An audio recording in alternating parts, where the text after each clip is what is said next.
ओम श्री निष्कलंकी नारायण गायत्री मंत्र अनुष्ठान करने की विधि। सर्व को प्रणाम। संत श्री नायजी महाराज की कृपा तथा पूज्य स्वामी श्री शिवराम दास जी महाराज के आशीर्वाद से आज हम सरल ओम श्री निष्कलंकी नारायण गायत्री मंत्र के अनुष्ठान के विषय में आपसे बात करने वाली हूँ। प्रथम हमें यह तय करना है कि अनुष्ठान का संकल्प कैसे लेना है, कौन से मंत्र का अनुष्ठान करना है। अपने सनातन सत पंथ धर्म में 4 प्रकार के अनुष्ठान की विधि दर्शाई गई है। उसमें प्रथम महामंत्र है। ओम नमो श्री निष्कलंकी नारायण जनार्दनाय भस्मायुधाय विद्महे दिव्य नेत्राय धीमहि तन्नो ज्वरहर प्रचोदयात्। दूसरे 2 लघु मंत्र है। ओम श्री निष्कलंकी नारायणाय नमः और दूसरा ओम नमो श्री निष्कलंकी नारायण जनार्दनाय और चौथा है मंत्र लेखन। जब विशेष प्रयोजन के लिए जब विशेष कई शक्तियों का संचय करना पड़े तब उसके लिए जो विशेष क्रिया करने में आती है उस क्रिया को अनुष्ठान कहते हैं। सांसारिक प्रयत्न असफल हो रहे हों, जीवन में पल पल आपत्तियां विपत्तियां आती हो, भविष्य निराशाजनक दिखता हो, शारीरिक रोगों की विडंबना रहती हो, धंधा व्यापार रोजगार में तकलीफ रहती हो, तो ऐसे समय इस मंत्र के अनुष्ठान के बल से सभी विपत्तियों दुखों से छुटकारा मिलता है। ओम श्री निष्कलंकी नारायण गायत्री मंत्र अनुष्ठान किसी भी महीने में कर सकते हैं। 1.25 लाख मंत्र के जाप को अनुष्ठान कहते हैं। निश्चित समय में 1.25 लाख जाप पूर्ण हो तभी परिणाम मिलने लगते हैं। ओम नमो श्री निष्कलंकी नारायण जनार्दनाय भस्मायुधाय विद्महे दिव्य नेत्राय धीमहि तन्नो ज्वरहर प्रचोदयात्। इस महामंत्र के जाप का अनुष्ठान 40 दिनों में पूर्ण करना चाहिए। हर रोज 3125 मंत्र जाप करने चाहिए, यानी कि 108 मोती की 29 मालाएं नित्य दिन जपनी चाहिए। ओम नमो श्री निष्कलंकी नारायण जनार्दनाय तथा ओम श्री निष्कलंकी नारायणाय नमः इस मंत्र जाप के लघु अनुष्ठान को 9 दिनों में पूर्ण करना है। हर रोज 14,012 मंत्र जाप करने चाहिए, यानी कि 108 मोतियों की 139 मालाएं नित्य दिन जपनी चाहिए। साधकों को अनुष्ठान का आरंभ करते समय नित्य श्री निष्कलंकी नारायण भगवान का आह्वान करना चाहिए और पूर्ण होने पर उसका विसर्जन करना चाहिए। अनुष्ठान प्रतिष्ठा में भाव और निवेदन मुख्य है। श्रद्धा पूर्वक भगवान श्री निष्कलंकी नारायण को प्रतिष्ठित करने के लिए प्रार्थना सह अनुग्रह कीजिए। विश्वास रखना चाहिए कि भगवान प्रार्थना का स्वीकार कर कृपा पूर्वक पधारेंगे। अनुष्ठान का विसर्जन करते समय यह प्रार्थना करनी चाहिए कि हे श्री निष्कलंकी नारायण भगवान, अब आप विसर्जित हो जाइए। इस प्रार्थना के साथ ही ऐसा विश्वास रखना चाहिए कि प्रार्थना के स्वीकार करते ही वह विसर्जित हो गए। जब अनुष्ठान का आरंभ करना हो तो उस दिन सुबह स्नानादि से शुद्ध होकर घर के पवित्र भाग में, हो सके तो पूर्वाभिमुख अनुष्ठान करने बैठ सके वैसे आसन बिछाना चाहिए। आसन के आगे एक बाजट या तखत रखना चाहिए। उस बाजट या तखत पर सवावार सफेद कपड़ा ढकना चाहिए।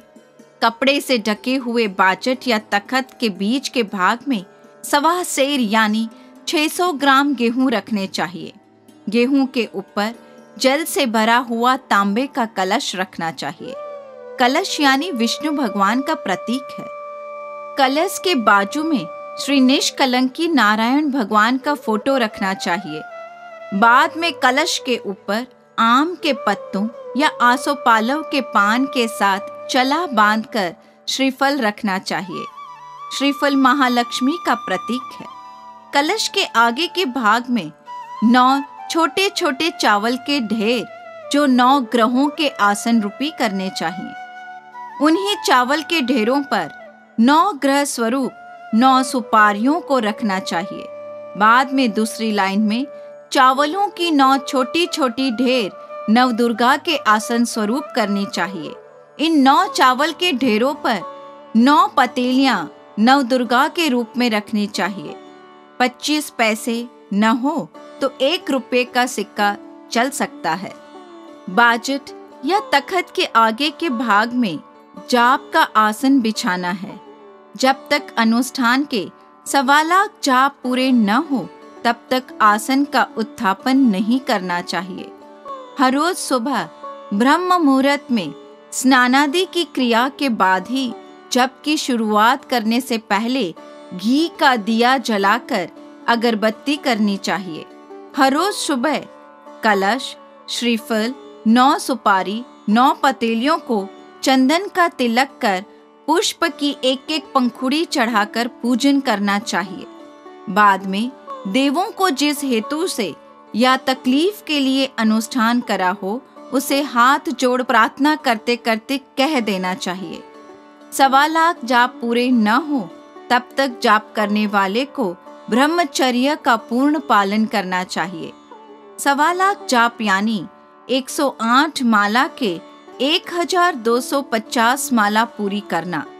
जाप करने वाले साधक को आद्य शक्ति स्वरूप घी की ज्योति समक्ष नजर रखकर एक ध्यान से जप करना चाहिए। वृत्तियों को घुमानी नहीं है। वृत्ति को ज्योति समक्ष रख जाप करने से पूर्ण परिणाम मिलता है। ओम नमो श्री निष्कलंकी नारायण जनार्दनाय भस्मायुधाय विद्महे दिव्य नेत्राय धीमहि तन्नो ज्वरहर प्रचोदयात्। इस महामंत्र का 40 दिन तक अनुष्ठान है। ओम नमो श्री निष्कलंकी नारायण जनार्दनाय तथा ओम श्री निष्कलंकी नारायणाय नमः, इन दोनों मंत्रों का 9 दिनों तक अनुष्ठान है। उत्थापन विधि नीचे मुताबिक करनी चाहिए। अनुष्ठान पूर्ण होने पर बाजट या तखत के ऊपर का सफेद कपड़ा गरीब को दे देना चाहिए। कलश का जल घर तथा व्यवसाय के स्थल पर छिटक देना चाहिए। श्रीफल के साथ 1.25 रुपया बांधकर बहते पानी में तैरते रख देना चाहिए। 1.25 सेर गेहूं का दलिया बनाकर कंवारी बालिकाओं को भोजन कराकर उनके आशीर्वाद लेने चाहिए। दलिया बच जाए तो गाय माता को खिला देना चाहिए। 9 सुपारियों को पानी में तैरती रख देनी चाहिए। 9 पतीलियों के साथ यथाशक्ति दान कंवारी बालिकाओं को कर आशीर्वाद लेने चाहिए। कंवारी बालिकाएं किसी भी ज्ञाति की चल सकती है।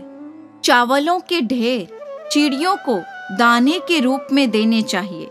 1.25 लाख जाप के अनुष्ठान पूर्ण हो उसके बाद ही आसन तथा बाजट का उत्थापन करना चाहिए। श्रद्धा भाव से करा हुआ अनुष्ठान पूर्ण फल देता है। चौथा अनुष्ठान मंत्र लेखन का है। मंत्र लेखन का फल 10 गुना है। एक मंत्र का लेखन करने पर 10 मंत्र का फल मिलता है। 12,500 मंत्र जाप का लेखन करने से 1,25,000 यानी 1.25 लाख मंत्र जाप का फल प्राप्त होता है। ये अनुष्ठान साधक को 9 दिन में पूर्ण करना हो तो हर रोज 1340 मंत्र जाप का लेखन करना चाहिए। 40 दिनों में पूर्ण करना हो तो हर रोज 313 मंत्र के जाप का लेखन करना चाहिए।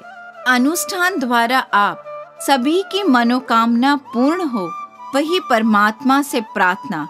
श्री निष्कलंकी नारायण भगवान की कृपा से सबका कल्याण हो, वही प्रार्थना।